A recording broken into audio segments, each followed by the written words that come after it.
గౌరవనీయులు సంగారెడ్డి నియోజకవర్గ బీఆర్ఎస్ అభ్యర్థి శ్రీ చింతా ప్రభాకర్ గారు,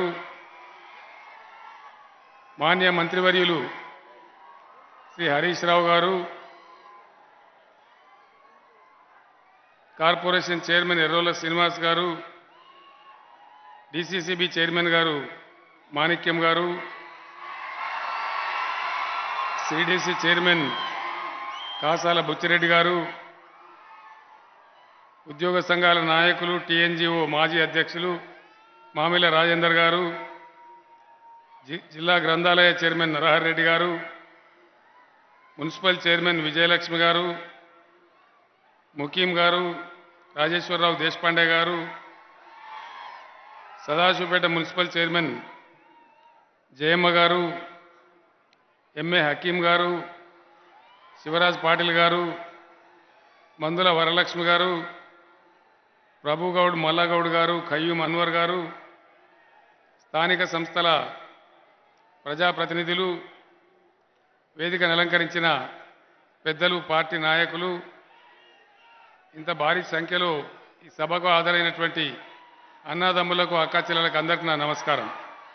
संगारेड्डी असेंबली हल्के में जितने भी हमारे मुसलमान बुजुर्ग हैं, भाई बहन हैं, मैं आप तमाम लोगों को सलाम करता हूं और आपसे अदबन गुजारिश करता हूं कि संगारेड्डी हल्के असेंबली से जनाब चिंता प्रभाकर को जिताइए।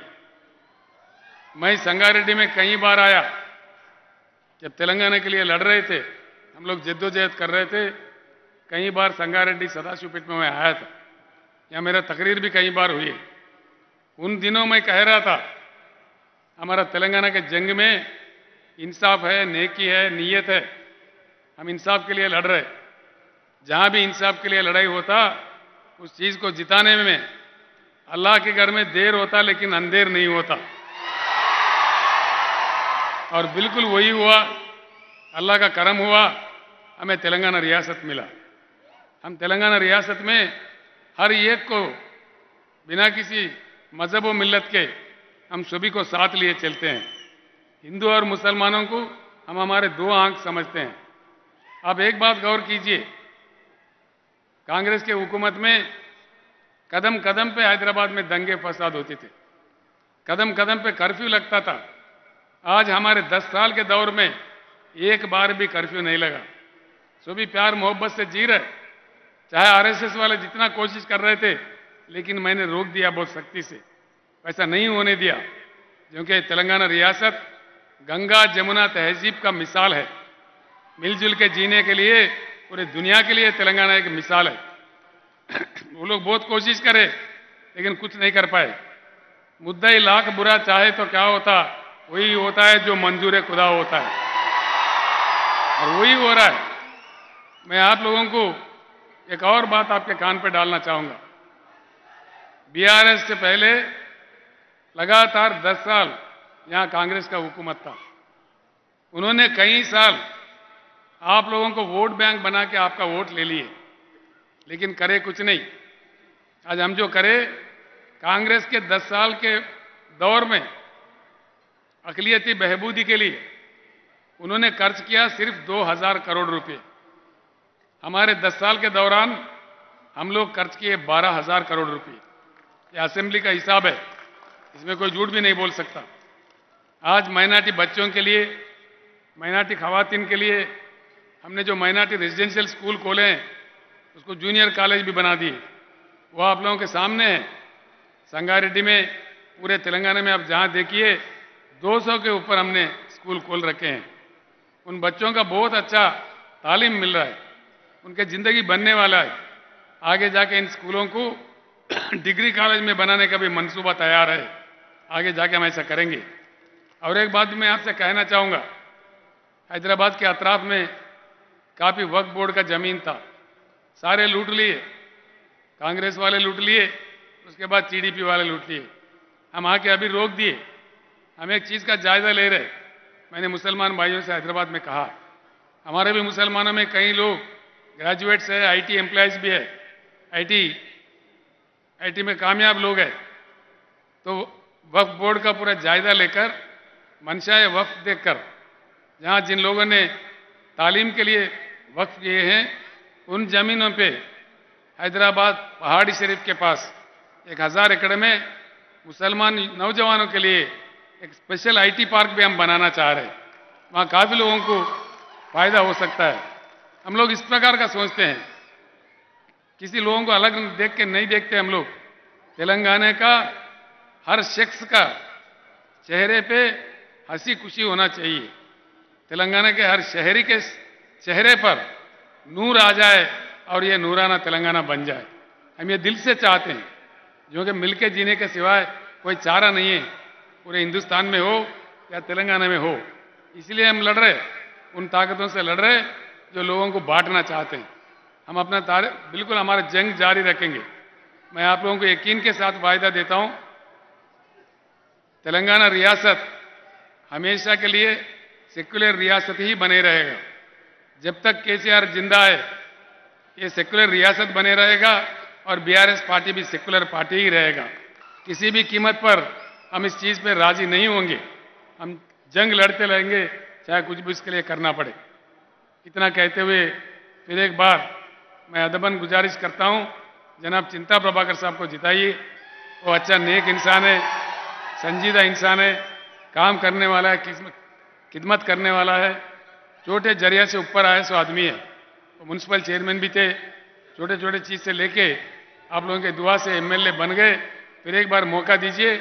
संगारेड्डी असेंबली हल्के के लिए मैं उनके साथ खड़ा रहूंगा, हर चीज को तकमील करेंगे, ये मेरा आपके साथ वायदा है।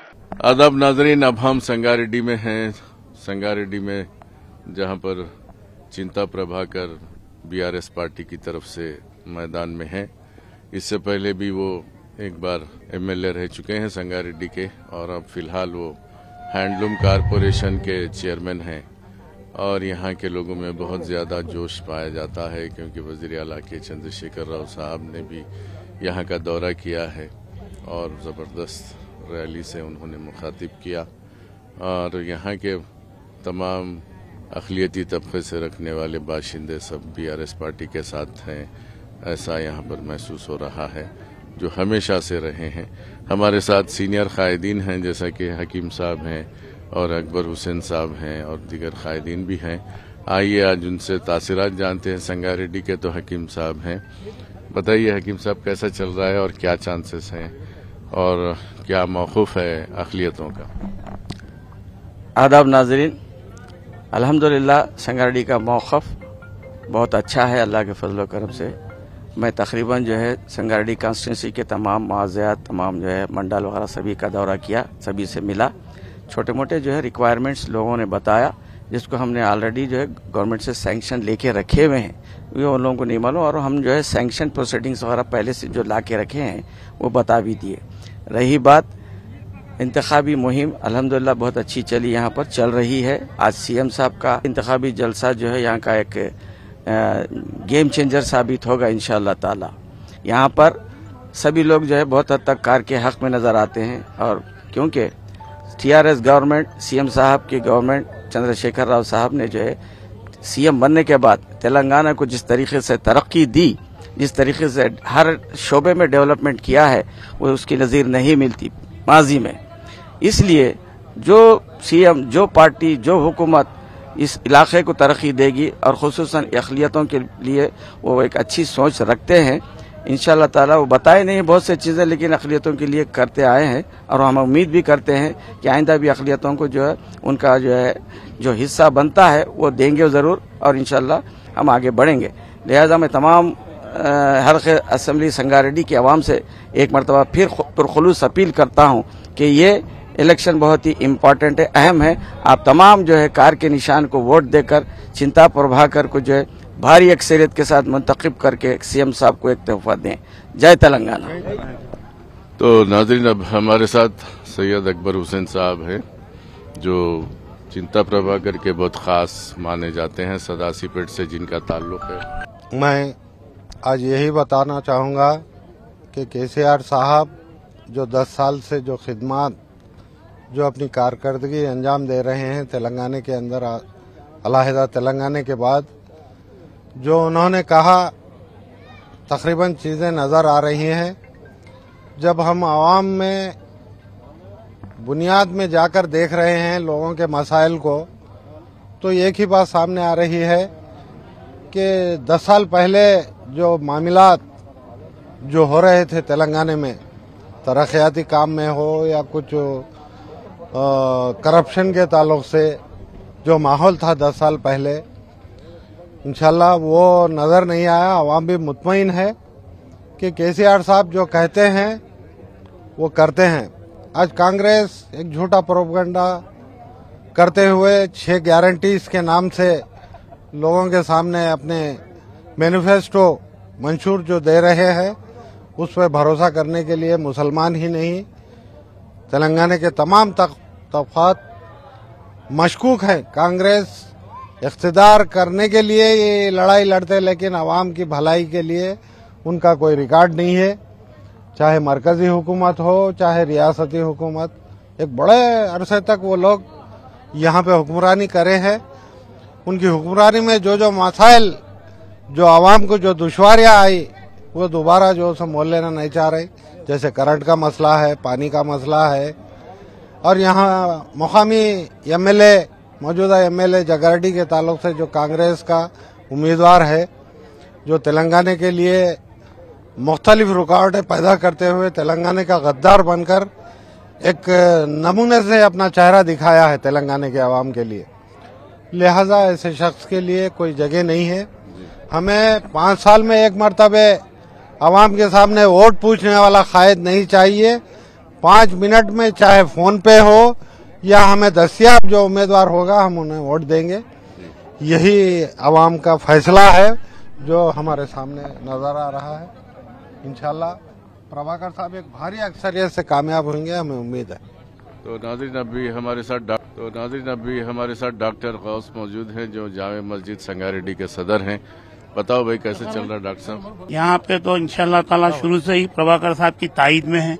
हर जमात, मस्जिद कमेटी, ईदगाह कमेटी वगैरह सारे लोग अल्हम्दुलिल्लाह अब तक तो प्रभाकर साहब की फुल ताईद चल रही है। जहाँ कहीं भी जाओ प्रभाकर साहब की ताईद में चल रहा है। संगारेड्डी की हद तक, संगारेड्डी कॉन्स्टिट्यूंसी में तकरीबन लोग प्रभाकर साहब की ताईद कर रहे हैं। जमात इस्लामी, सुन्नी जमात, तबलीगी जमात और कुल जमात, उलमाए मशाइखीन, इन तकरीबन लोग जो है सो प्रभाकर साहब की ताईद में हैं। अभी तक का यही है कि पब्लिक का रुझान सारा चिंतला प्रभाकर साहब के साथ है।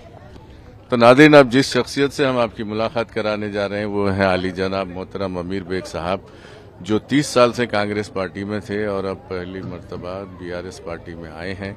और उनका तजुर्बा वहाँ कैसा था और बीआरएस पार्टी में कई को आई है, उन्हीं से जानते हैं। जी, बीआरएस पार्टी में इस बात से आया मैं कि कामा नहीं होने की वजह से मैं कांग्रेस पार्टी छोड़कर मैं बीआरएस पार्टी में आया हूं और वार्ड में कामा भी कराया हूं। जो हरीश राव साहब वादा किए हैं वो करोड़ रुपए हमारे को दिए, वो कामा भी करा दिया हमें तकरीबन। इंशाल्लाह और भी कामा कराएंगे। यानी बीआरएस पार्टी जो कामा करा रही है, कांग्रेस पार्टी 40 साल में नहीं कराई, बीआरएस पार्टी 10 साल में वो कामा करा के दिखाई। हमारे प्रभाकर साहब भी म्यूनसिपालिटी में करीब पहली बार 50 करोड़ रुपए लाए, दूसरी बार 20 करोड़ रुपए लाए, तीसरी बार 11 करोड़ रुपए मलकापुर रोड के लिए सैंक्शन कराए। ये कामा संगाड़ी में हो रहे हैं, पूरा संगाड़ी चमक रही है, गली गली में हो रही, गली गली में रोड, ये सब कामा हुए हैं। इस बात से हम पार्टी छोड़कर ये पार्टी में है। हमारे हकीम साहब भी बताए हैं जो है, हमारे डॉक्टर साहब भी बताए हैं जो हुआ है, हमारे अकबर साहब भी बताए हैं जो हुआ है, हम भी बता रहे हैं जो हुआ। इंशाल्लाह आगे और भी काम करेंगे। जी बेहद शुक्रिया। अस्सलाम वालेकुम जी, मैं मौज़म अल इफ्तिखार, तेलंगाना जागृति गल्फ कन्वेनर, टीआरएस सीनियर कायद। संगारेड्डी में चिंता प्रभाकर साहब दिन रात काम कर रहे हैं। बावजूद इसके पिछले 5 साल से वो एमएलए नहीं है, लेकिन एमएलए से ज्यादा काम कर रहे हैं। और इलेक्शन की मुहिम में सुबह 5 बजे से लेकर रात में 1-2 भी बज जा रहे हैं। तो बावजूद इसके कि उनकी सेहत खराब है, फिर भी जो है ना मुसलसिल उन्होंने कैंपेन में फिर रहे हैं। और यकीनी इस बार उनकी जीत जो है ना यकीनी नजर आ रही है, क्योंकि हमारे तमाम जमातें, कुल जमात कमेटी भी रात में जो है तो ऐलान कर चुकी है। तमाम जमातें मुत्तहिदा तौर पर चिंता प्रभाकर साहब की जीत के लिए काम कर रहे हैं।